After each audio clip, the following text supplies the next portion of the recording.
How about as the interview goes on, we'll get lower and lower till we're down here like this. I really want to thank you for taking the time. Hey man, this was exactly what I needed.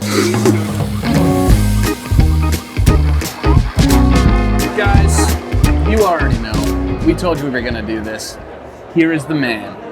This is Colin Krawchuk, and he is the director of The Jester 1 and 2. So nice to meet you, man. Nice to meet you. This is pretty amazing because I'm watching the movie and now I'm meeting you. So yeah, isn't that something? It's really, really cool. And yeah, man, what can you tell us about The Jester? For someone that has no idea what The Jester is, how would you describe it to them?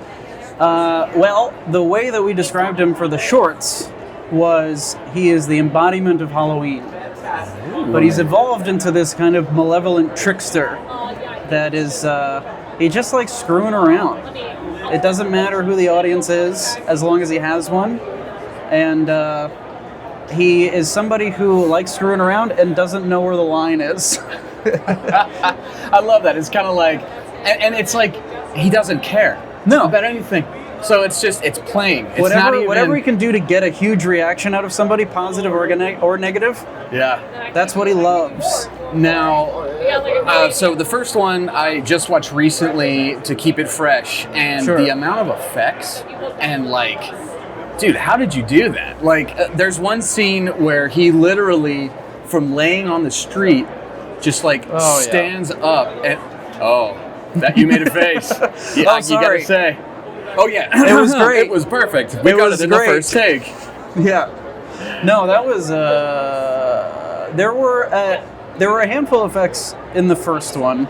There's a lot more effects in this one, but they are all a challenge. Every time they're a challenge, especially when you say this is going to be no problem. That's going to be a huge problem. And so for that one specifically, for the first one, when we wanted him to rise up in a weird way, and that was actually a reshoot. Because the first one that we shot in reverse, and it was just Mike lowering himself down in a weird way, so that he could kind of rise up off the sidewalk in a weird way. It didn't look too great. So this one, we had our stunt guy. They rigged up this like with 2 ladders and a pole. and guys, it was one guy. It was the producer, I think, was like yanking on a cable, and Mike was harnessed into the cable. So he lowered him down. So we still shot it in reverse, but he lowered him down and tried to keep his body as straight as possible.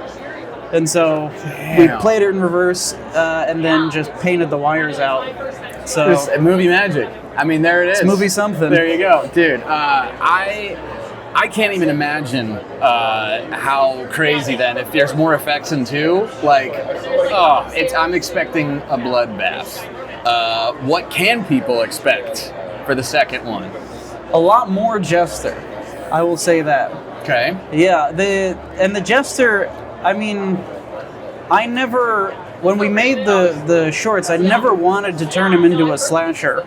Well, here we are at Midsummer Scream, but still the effects, I always try to motivate them not from a slasher standpoint, but from what's a weirder thing he can do. I'd much rather, instead of watching the Jester, slash somebody, maybe folds them in half with a magic trick or something. So not so much about the bloodbath, rather than showing you something that is weird and upsetting. And shocking. And it's newer though. Like, I can't think of anything where it's like horror and magic in the way. Like, clowns have been done ad nauseum, but no one's really done the magic aspect of it. And I don't mean like black magic. I mean like literally performing close-up magic. I mean, look at the top hat magic tricks. Exactly. And so it's like you see him and go, is he like a clown? But then he does magician things, and I love that you just don't know what he's gonna do. Yeah. You have no idea how you're gonna get messed up, but you probably will. Yeah. And it's like, I love how some people could say, it's kind of a little bit like the Joker, a little bit like Art the Clown, but it's like, no. It's this culmination of just, I don't know, it's original. And I feel like that's something huge that comes across in The Jester, because people could look at it and go, it's another clown movie. And it's like, not even close. Well, it's interesting because if you were to ask me, I would not consider the Jester a clown. You know, it's. We bought the $6 Walgreens mask. It's not the one that's used in this movie, but it's the one that this movie is emulating. It's the one that we used in the shorts, and the mask said Jester on it. So we always were just like, "Hey, he's the Jester." This is the mask that he wears. So when people called him a clown, I was like, "Oh, but he's." I don't know. I mean, clown is always like it's a broad spectrum anyway. Right. And as you said, clowns are done. It's oversaturated. Absolutely. But in terms of the, comparisons to things like Art the Clown, I remember when the shorts came out, they were the first short especially was the one that was like, what's happening? Why are people watching this over the other things we've done? But I would see in the comments people saying, this guy should meet Art the Clown. I thought this was Art the Clown, but it's not. Right. And I was like, I don't know what that is. So I looked it up and I saw that it was another slasher thing. And I never watched the first Terrifier movie until I was hired by Epic Pictures to make this feature, and I'd seen that they released the Terrifier, the first Terrifier movie they distributed. Mm-hmm. So I was like, well, I have no point of comparison for what can be made at this budget level. Yeah. So they did this movie, so I'll watch this movie. So by then, the 3 Jester shorts had come out, and I had no idea who Art the Clown was. And watching that movie, I was like, this is not this is not what we're doing. Yeah. So. Especially if you didn't want him as a slasher. No, because, hello, Terrifier's for the kill.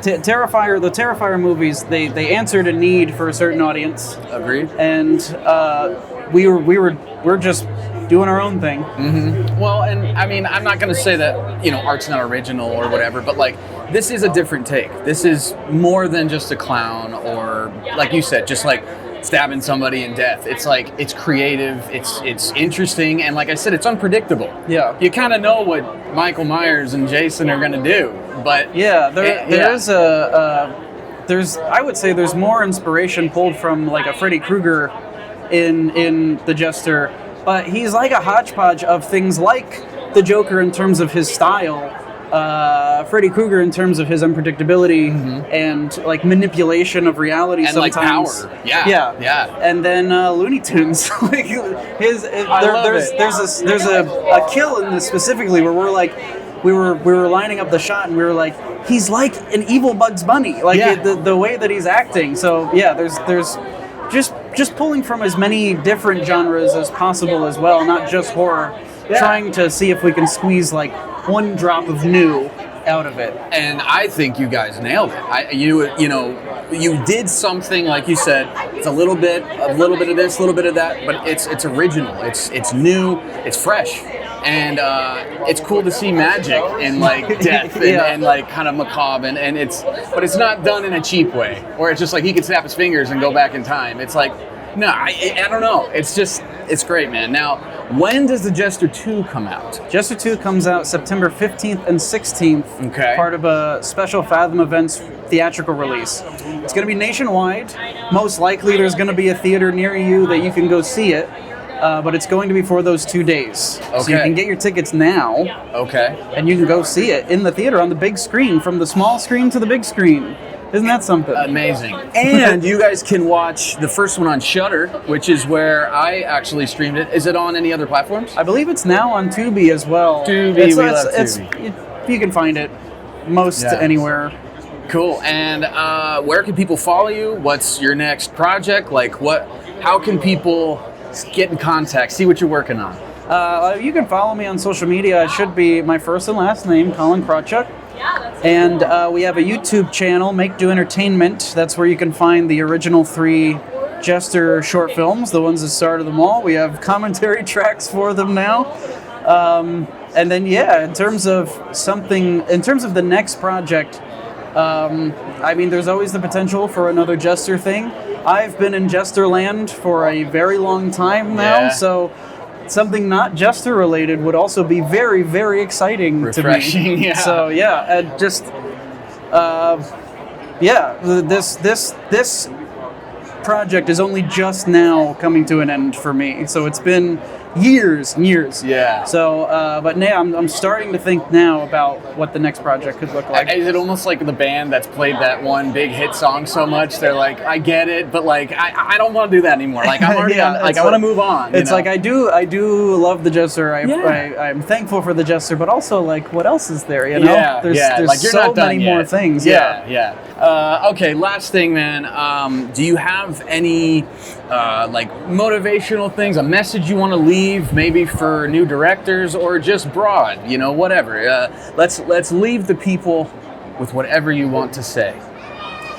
Yeah, I mean, I am only going to speak from my own, you know, subjective experience, but something that I've heard from a lot of people who will come up to me and say that, you know, they want to get into making short films or working on, you know, writing their first feature or something. They always want to get into it. You know, they're always, it's always like they're waiting for some magical opportunity, but they don't even know what's stopping them. Mm-hmm. But it's always something. And to me, it's like, you're never going to make anything unless you make it, you know? And when you look at the stuff on our YouTube channel, which is where we started, and those things were made with like, the Jester shorts were made with like 5 people for $500 each on the street, no permits, just like in the dark when everyone's asleep. So it's like the only thing stopping you is your imagination. If you can think of something and a way to do it that gets other people, and they don't even have to be like aspiring filmmakers. They just get them excited about your idea and working on something together. And you'd be surprised at how much you can do with not a lot. So I would say, if you're somebody out there who's kind of waiting for, you know, a certain amount of money or a certain number of people or a certain piece of equipment, you don't have to. Yeah. You just get your feet wet, see what it feels like at first, and you'll be surprised that that's where you're going to learn the most. It's just making stuff. It's almost like, even though it looks like you're just adding one little brick at a time, you don't just drop a house at once. It's like you little, but eventually you go, oh shit, I got a house. You're not gonna start with a big, awesome thing, but you have to start. You have to start somewhere. Just do it. Yeah. Just make. Just create. Just start. Incredible. You heard it here. I mean, this is the guy. He's doing it. So take it from him. Thank you so much for your time, man. And man, thank you. you. I am so excited to watch it tonight. And I can't wait to see the reaction. I want people to be just, you know, nothing like the big screen showing and you get the whole audience. Oh, dude, I'm so stoked. And thank you so much again, man. Yeah. And good luck with all of your future endeavors. And I can't wait to see what you make. Thank you. Thanks so much.